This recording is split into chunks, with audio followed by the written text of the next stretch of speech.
യേശുക്രിസ്തുവിന്റെ പരിശുദ്ധമായ നാമത്തിൽ എല്ലാ പ്രിയപ്പെട്ടവർക്കും മോർണിംഗ് ഡ്യൂവിന്റെ പുതിയൊരു പ്രഭാത വചന ധ്യാനത്തിലേക്ക് സ്വാഗതം. കഴിഞ്ഞ ദിവസങ്ങളിലൊക്കെ നമുക്ക് വളരെ അനുഗ്രഹിക്കപ്പെട്ട ആത്മീക വചന ചിന്തയിലൂടെ കടന്നു പോകാൻ തക്കോണം ദൈവം നമ്മെ സഹായിച്ചല്ലോ.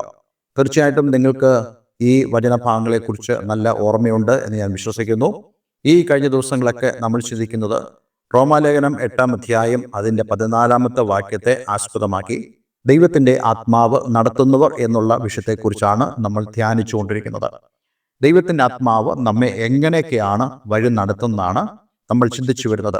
ആദ്യമേ നമ്മൾ ചിന്തിച്ചു ദൈവത്തിൻ്റെ ആത്മാവ് നമ്മെ മാനസാന്തരത്തിലേക്ക് നയിക്കുന്നു.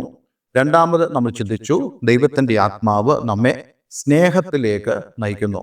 ഈ വിഷയങ്ങൾ ഞാൻ വളരെ സവിസ്തരമായിട്ടാണ് നിങ്ങളോട് സംസാരിച്ചത്. ഈ വിഷയങ്ങളൊക്കെ നമ്മൾ നല്ലവണ്ണം ഗ്രഹിക്കുമ്പോൾ ദൈവത്തിൻ്റെ ആത്മാവ് നമ്മളിൽ എങ്ങനെയാണ് പ്രവർത്തിക്കുന്നതെന്ന് നമുക്ക് മനസ്സിലാക്കുവാനിടയായിത്തീരും എന്ന് മാത്രമല്ല, ഈ വിഷയങ്ങളൊക്കെ ഗ്രഹിച്ച ശേഷം നമുക്ക് ദൈവത്തിൻ്റെ ആത്മാവിൻ്റെ ആ ഗൈഡൻസ്, ആ നയിക്കപ്പെടൽ ഓരോ ദിവസവും നമുക്ക് അനുഭവിക്കുവാൻ തക്കവണ്ണം ദൈവത്തോട് പ്രാർത്ഥിക്കുവാനും അതിനുള്ള ഒരുക്കത്തിലും ആയിരിക്കാൻ തക്കവണ്ണം ദൈവം നമ്മെ സഹായിക്കും. ഞാൻ ഈ വചന ചിന്തയിലൂടെയൊക്കെ ആഗ്രഹിക്കുന്ന വളരെ പ്രധാനപ്പെട്ട കാര്യം, ഒരു മീനിങ്ഫുൾ ആയിട്ടുള്ള, വളരെ അർത്ഥവത്തായിട്ടുള്ള ഒരു ക്രിസ്തീയ ജീവിതമാണ് നമ്മൾ ഇവിടെ നയിക്കേണ്ടത്. ഒന്നും അറിയാത്തതായിട്ടോ അല്ലെങ്കിൽ അന്ധമായിട്ടോ പോകാനല്ല ദൈവം നമ്മെക്കുറിച്ച് ആഗ്രഹിക്കുന്നത്.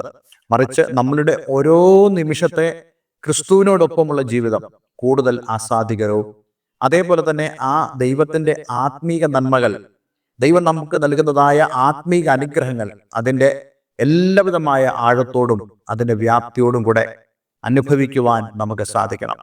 അതുകൊണ്ട് എന്നെ കേൾക്കുന്ന പ്രിയമുള്ളവരെ, ഈ വചനഭാഗമെല്ലാം നമുക്ക് വളരെയധികം പ്രധാനപ്പെട്ട കാര്യങ്ങളാണ്.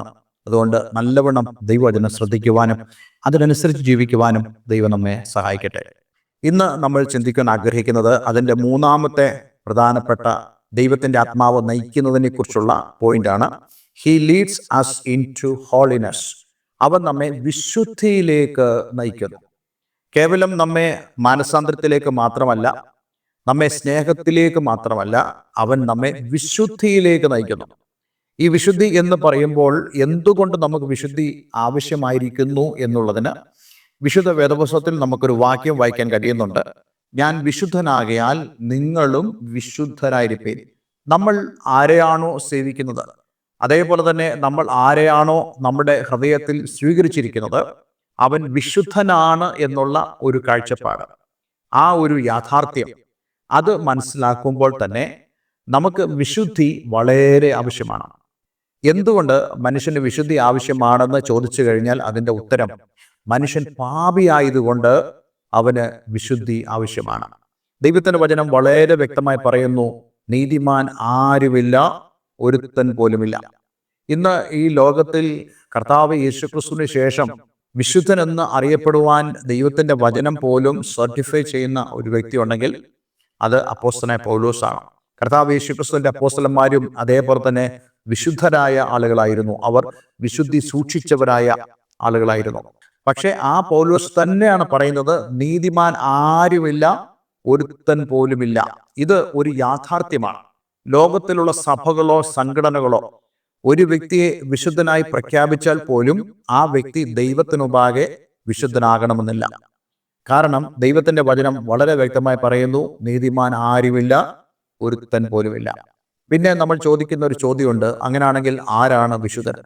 ദൈവത്തിന്റെ വചനം അതിനെക്കുറിച്ചാണ് നമ്മളോട് സംസാരിക്കുന്നത്. ഞാൻ ഈ ദിവസങ്ങൾ ആ വിഷയമാണ് നിങ്ങളോട് കൂടുതലായി പങ്കിടുവാൻ ആഗ്രഹിക്കുന്നത്. ഗലാത്യ ലേഖനം 5-ാം അധ്യായം 16-ാം വാക്യം നമ്മളിങ്ങനെ വായിക്കുന്നുണ്ട്, ആത്മാവിനെ അനുസരിച്ച് നടപ്പീൻ, എന്നാൽ നിങ്ങൾ ജഡത്തിന്റെ മോഹം നിവർത്തിക്കയില്ല എന്ന് ഞാൻ പറയുന്നു. റോമർ 8-14 നമ്മൾ വായിച്ചത്, ദൈവത്തിന്റെ ആത്മാവ് നടത്തുന്നവർ ഏവരും ദൈവത്തിന്റെ മക്കൾ എന്നല്ലേ. അതുകൊണ്ട് ദൈവത്തിന്റെ ആത്മാവിനാലുള്ള ആ നയിക്കപ്പെടൽ നമ്മൾ അനുഭവിക്കുമ്പോൾ ദൈവത്തിന്റെ ആത്മാവ് നമ്മെ വിശുദ്ധിയിലേക്കാണ് കൊണ്ടുവരുന്നത്. ആ വിശുദ്ധിയിലേക്ക് വരുവാൻ നമ്മൾ പ്രധാനമായി ചെയ്യേണ്ട ഒരു കാര്യമാണ് ആത്മാവിനെ അനുസരിച്ച് നടപ്പീൻ എന്ന് പറയുന്നത്. ആത്മാവിനെ അനുസരിച്ച്. അപ്പോൾ ദൈവത്തിന്റെ ആത്മാവിനെ അനുസരിക്കുക എന്നുള്ളതാണ് നമ്മുടെ ജീവിതത്തിന്റെ ഏറ്റവും പ്രധാനപ്പെട്ട ഒരു ലക്ഷ്യം എന്ന് പറയുന്നത്. നിങ്ങൾ എല്ലാ ദിവസവും ബൈബിൾ വായിച്ചുവോ? നിങ്ങൾ എല്ലാ ദിവസവും പ്രാർത്ഥിച്ചുവോ? തുടങ്ങിയുള്ള അടിസ്ഥാനപരമായ ചോദ്യങ്ങൾക്കല്ല നമ്മൾ പൂർണ്ണമായും മറുപടി കൊടുക്കേണ്ടത്. നമ്മൾ ആത്മാവിനെ അനുസരിച്ച് നടക്കുന്നുണ്ടോ എന്നുള്ളതാണ് ആ ചോദ്യം. അതിനാണ് നമ്മൾ ഉത്തരം കൊടുക്കേണ്ടത്. എനിക്ക് തോന്നുന്നു ബഹുഭൂരിപക്ഷം ആളുകളും ഈ ഒരു വിഷയത്തിൽ കൺസേൺഡ് അല്ല. അവർ കൺസേൺഡ് ആയിരിക്കുന്നത്, അല്ലെങ്കിൽ അവർ ഉത്കണ്ഠാകുലരായിരിക്കുന്നത് എല്ലാ ദിവസവും പ്രാർത്ഥിക്കുന്നതിനെ കുറിച്ച്, എല്ലാ ദിവസവും വിശുദ്ധ വേദപുസ്തകം വായിക്കുന്നതിനെ കുറിച്ച്, ചാരിറ്റി ചെയ്യുന്നതിനെ കുറിച്ച്, മറ്റുള്ളവരെ സഹായിക്കുന്നതിനെ കുറിച്ച്. പക്ഷേ ഞാൻ നിങ്ങളോട് പറയട്ടെ, ഇതെല്ലാം നമുക്ക് ആവശ്യമാണെങ്കിലും ഏറ്റവും പ്രധാനപ്പെട്ട ആവശ്യം, നമ്മുടെ ജീവിതത്തിന്റെ ഏറ്റവും പ്രധാനപ്പെട്ട റെസ്പോൺസിബിലിറ്റി, ഉത്തരവാദിത്വം എന്ന് പറയുന്നത് ദൈവത്തിന്റെ ആത്മാവിനെ അനുസരിച്ചാണോ നമ്മൾ നടക്കുന്നത്. ദൈവത്തിന്റെ ആത്മാവ് ഒരുവനിൽ ഇല്ലെങ്കിൽ അവന് ഈ കാര്യത്തെക്കുറിച്ചൊന്നും കൺസേൺ ചെയ്യേണ്ട കാര്യമില്ല. എന്നാൽ ദൈവത്തിന്റെ ആത്മാവ് ഒരു വ്യക്തിയിൽ ഉണ്ടെങ്കിൽ അവൻ തീർച്ചയായിട്ടും ഇതേക്കുറിച്ച് അവൻ ചിന്തിക്കേണ്ടതായിട്ടുണ്ട്. ഇത് അവൻ ഓർക്കേണ്ടതായിട്ടുണ്ട്. ഇത് ഇവൻ പരിശോധിക്കേണ്ടതായിട്ടുണ്ട്. അതുകൊണ്ട് ഇന്നെ കേൾക്കുന്ന പ്രിയമുള്ളവരെ, നമ്മൾ ഓരോരുത്തരും പരിശോധിക്കണം, ദൈവത്തിന്റെ ആത്മാവ് എൻ്റെ ഉള്ളിലുണ്ടോ. കഴിഞ്ഞ ദിവസങ്ങളൊക്കെ ഞാൻ നിങ്ങളോട് പറഞ്ഞു എങ്ങനെയാണ് നമ്മുടെ ഉള്ളിൽ ദൈവത്തിന്റെ ആത്മാവ് വരുന്നത്. കർത്താവ് യേശുക്രിസ്തുവിനെ ഹൃദയം കൊണ്ട് നമ്മൾ വിശ്വസിക്കുകയും നാവുകൊണ്ട് ഏറ്റുപറയുകയും ചെയ്യുമ്പോൾ ആ നിമിഷം മുതൽ ദൈവത്തിന്റെ പരിശുദ്ധ ആത്മാവ് നമ്മുടെ ഉള്ളിൽ വസിക്കും. എന്തിനാ നമ്മുടെ ഉള്ളിൽ പരിശുദ്ധാത്മാവിനെ ദൈവം തന്നിരിക്കുന്നത്? അതേ വിജയപ്രദമായ ഒരു ജീവിതം നയിക്കേണ്ടതിന് വേണ്ടി. കുറച്ചുകൂടെ വ്യക്തമായി പറഞ്ഞാൽ, നമ്മെ ദൈവം ആഗ്രഹിക്കുന്ന അതേ ഒരു നിലവാരത്തിലേക്ക്, ഇവിടെ നമ്മൾ കാണുന്ന പോലെ മാനസാന്തരത്തിലൂടെ ദൈവസ്നേഹത്തിൽ നമ്മൾ വസിക്കുവാനും, ദൈവസ്നേഹത്താൽ മറ്റുള്ളവരെ സ്നേഹിക്കാനും, അതേപോലെ തന്നെ ദൈവം ആഗ്രഹിക്കുന്ന ആ ദൈവത്തിന്റെ വിശുദ്ധിയിൽ നമ്മളായിരിക്കാനും, മറ്റുള്ളവർക്ക് പ്രയോജനപ്രദമായിട്ടുള്ള ആളുകളായിരിക്കുവാനുമാണ് ദൈവത്തിന്റെ പരിശുദ്ധാത്മാവിനെ ദൈവം നമുക്ക് നൽകിയിരിക്കുന്നത്. അപ്പോൾ ഒരു ക്രിസ്ത്യാനിക്ക് ദൈവത്തിന്റെ ആത്മാവ് അവന്റെ ഉള്ളിലില്ല, അവന്റെ പേര് ക്രിസ്ത്യാനി എന്നാണെങ്കിലും അവന് യാതൊരു പ്രയോജനം ഉണ്ടാകുന്നില്ല. ദൈവത്തിന്റെ വചനം പറയുന്നു, നിങ്ങൾ ഭൂമിയുടെ ഉപ്പാകുന്നു, അല്ലെ? ഉപ്പ് കാരമില്ലാതെ പോയാൽ പിന്നെ എന്തൊന്നുകൊണ്ട് അതിന് രുചി വരുത്താൻ സാധിക്കും? അപ്പോൾ അങ്ങനെയാണെങ്കിൽ നമ്മൾ ഓരോരുത്തരും ദൈവത്തിന്റെ ആത്മാവിനെ നയിക്കപ്പെട്ടവരായി ലോകത്തെ ആത്യന്തികമായി രുചി വരുത്തുന്നവരായി തീരുവാൻ, ലോകത്ത് പ്രയോജനപ്പെടുന്നവരായി തീരേണ്ടത് വളരെ ആവശ്യമാണ്. ഈ ഗലാത്യ ലേഖനം 5-ാം അധ്യായം 16-ാം വാക്യം നമ്മളോട് പറയുന്നത്, നമ്മളുടെയൊക്കെ ജീവിതത്തിന്റെ വലിയൊരു പ്രശ്നമാണ് ജഡത്തിന്റെ മോഹം എന്ന് പറയുന്നത്. ഈ ശരീരത്തിന് അതിൻ്റെതായിട്ടുള്ള പാഷൻസ് ഉണ്ട്. ഇപ്പോൾ എൻ്റെ ശരീരത്തിന്റെ പാഷൻ എന്ന് പറയുന്നത് സുഖിച്ച് നടക്കുക, അല്ലെങ്കിൽ ഈ ലോകത്തിന് അനുരൂപമായി ഈ ലോകത്തിന്റെ ഇഷ്ടങ്ങളൊക്കെ ചെയ്ത് മറ്റുള്ളവരെ പ്രസാദിപ്പിച്ച് മറ്റുള്ളവരുടെ മുമ്പാകെ നല്ലവനായി നടക്കാനോ, അല്ല ഉഴപ്പന്മാരായ ആളുകളുടെ ഇടയിൽ ഉഴപ്പിയും ജീവിതം ആസ്വദിച്ചുമൊക്കെ മുന്നോട്ട് പോകാനാണ് നമ്മളുടെ ഈ ജഡത്തിന്റെ ആഗ്രഹം എന്ന് പറയുന്നത്. അങ്ങനെയല്ലേ സാധാരണ സംഭവിക്കുന്നത്? ഇപ്പോൾ മദ്യപാനിയായ ഒരു വ്യക്തിയോട്, ബ്രദറെ, സഹോദര, നിങ്ങൾ മദ്യപിക്കരുത് എന്ന് പറഞ്ഞാൽ ഞങ്ങൾക്ക് മദ്യപിക്കാതിരിക്കാൻ ഒക്കത്തില്ല. കാരണം എൻ്റെ ഫ്രണ്ട്സ് മുഴുവനും മദ്യപിക്കുന്നവരായ ആളുകളാണ്. അതുകൊണ്ട് ഞങ്ങൾ ഒന്നിച്ച് പാർട്ടി കൂടുന്നു, ഒന്നിച്ച് അടിച്ചു പൊളിക്കുന്നു. അതുകൊണ്ട് ഞങ്ങൾക്ക് ഈ കാര്യങ്ങളൊക്കെ വേണം. ഈ ജഡമോഹം ഞങ്ങൾക്ക് നിവർത്തിച്ച് മതിയാവുകയുള്ളൂ.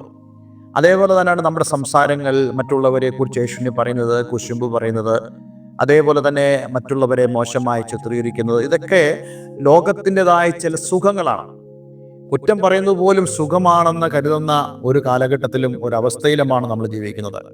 പക്ഷേ ദൈവത്തിന്റെ ആത്മാവ് ഒരു വ്യക്തിയിൽ വന്നു കഴിയുമ്പോൾ ദൈവത്തിന്റെ ആത്മാവ് ആ വ്യക്തിയെ അവിടെ നിന്നെല്ലാം മാറ്റും. അസൂയ പറയുന്നിടത്തൊന്നും ദൈവത്തിന്റെ ആത്മാവ് അവരെ മാറ്റും. കുശുമ്പ് പറയുന്നിടത്ത് ദൈവത്തിന്റെ ആത്മാവ് അവരെ അവിടെ നിന്ന് മാറ്റും. മദ്യപിക്കുന്ന ആ ഇടങ്ങളിൽ നിന്നും ദൈവത്തിന്റെ ആത്മാവ് അവരെ മാറ്റും. ഇതാണ് ദൈവത്തിന്റെ ആത്മാവ് ചെയ്യുന്നത്. ദൈവത്തിന്റെ ആത്മാവിനെ ഒരു ക്രിസ്ത്യാനി അനുസരിച്ച് ജീവിച്ചാൽ, ഞാൻ പറയട്ടെ, അങ്ങനെയുള്ള ഒരു ക്രിസ്ത്യാനിയും മദ്യപിക്കില്ല, അങ്ങനെയുള്ള ഒരു ക്രിസ്ത്യാനിയും ലോകപ്രകാരം ജീവിക്കത്തില്ല. കാരണം അവന്റെ ഉള്ളിൽ നിന്നും ജഡത്തിന്റെ മോഹം ഒരിക്കലും ഉടലെടുക്കുകയില്ല. കാരണം അവന്റെ ഉള്ളിൽ ആത്മാവ് വസിക്കുന്നുകൊണ്ട് ആ ആത്മാവിന്റെ പ്രകൃതം, ആത്മാവ് വിശുദ്ധമാണ്, വിശുദ്ധിയുടേതായിട്ടുള്ള ഒരു ക്യാരക്ടറായിരിക്കും ആ വ്യക്തിയിൽ ഉണ്ടാവുക.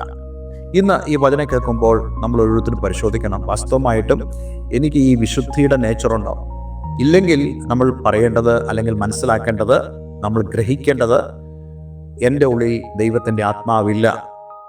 ദൈവത്തിൻ്റെ ആത്മാവ് എൻ്റെ ഉള്ളിൽ ഇല്ലെങ്കിൽ എൻ്റെ ഉള്ളിൽ യേശുവുമില്ല.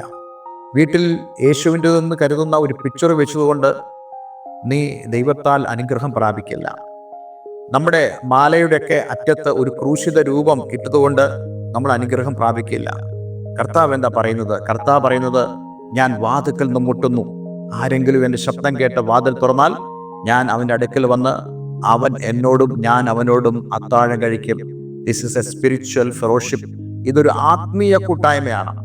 ആ കൂട്ടായ്മ നമ്മുടെ ജീവിതത്തിൽ ഉണ്ടാകണമെങ്കിൽ നമ്മുടെ ഉള്ളിൽ സുവിശേഷം കേട്ട് കർത്താവ് യേശുക്രിസ്തുവിനെ സ്വീകരിച്ച് അവൻ്റെ ആത്മാവ് നമ്മുടെ ഉള്ളിൽ വസിക്കുന്ന ആ അനുഭവം ഉണ്ടെങ്കിൽ മാത്രമേ നമുക്ക് പറയാൻ കഴിയുള്ളൂ എൻ്റെ ഉള്ളിൽ യേശു ഉണ്ട് എന്നുള്ളത്.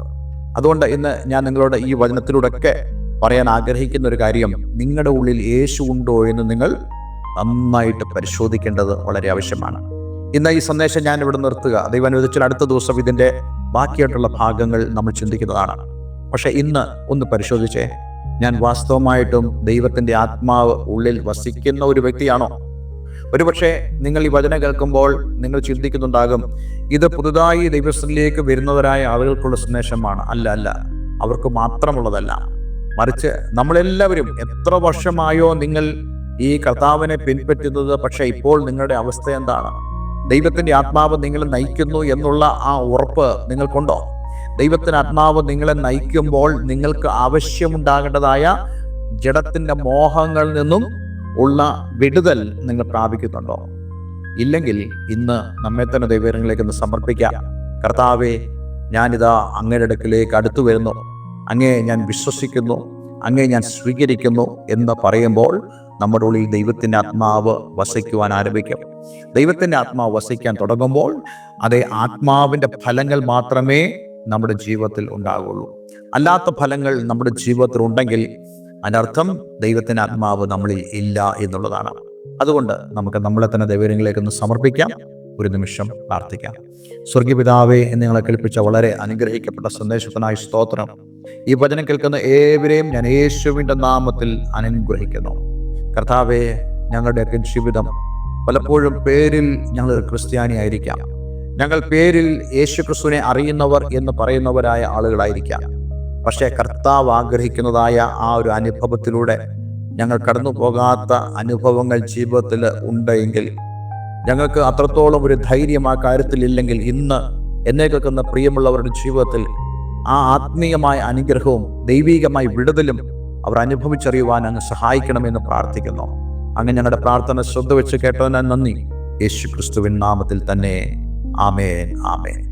ഇന്നത്തെ വേദവചനം നിങ്ങളുടെ ജീവിതത്തിൽ വളരെ അനുഗ്രഹപ്രദമായി തീർന്നു എന്ന് ഞാൻ വിശ്വസിക്കുന്നു. ദയവായി ഈ സ്ക്രീനിൽ കാണുന്ന ഫോൺ നമ്പറുകളിൽ ഞങ്ങളെ വിളിക്കുക. തീർച്ചയായിട്ടും അടുത്ത ദിവസങ്ങളിൽ നമുക്ക് കൂടുതൽ അനുഗ്രഹിക്കപ്പെട്ട വചനങ്ങൾ കേൾക്കുവാൻ ദൈവം നമ്മെ സഹായിക്കട്ടെ. ആത്മീയമായ കൂട്ടായ്മയ്ക്ക് നിങ്ങൾക്ക് ആഗ്രഹമുണ്ടെങ്കിൽ അതിനും ഞങ്ങളുമായി ബന്ധപ്പെടാവുന്നതാണ്. എല്ലാവരും ദൈവം അനുഗ്രഹിക്കട്ടെ. Have A nice day. God bless you all.